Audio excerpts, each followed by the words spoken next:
Mister Bajaj, क्या जो सुविधाएं आपको मिली थी वो आपके पापा को भी मिली थी? बिल्कुल बिल्कुल मैम, बिल्कुल मान लेते हैं। क्या जो सुविधाएं हम अपने बच्चों को देते हैं वो हमारे समाज में नहीं हुआ करती थी।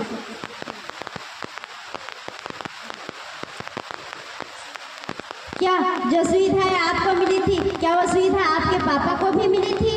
बिल्कुल नहीं मैम, तब तो स्कूल भी नहीं हुआ करती थी। अगर स्कूल था भी तो सारे बच्चे पढ़ने नहीं जाते थे।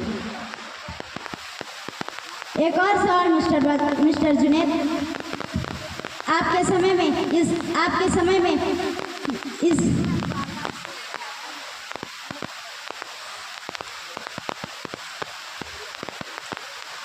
लेकिन आपके पापा के समय में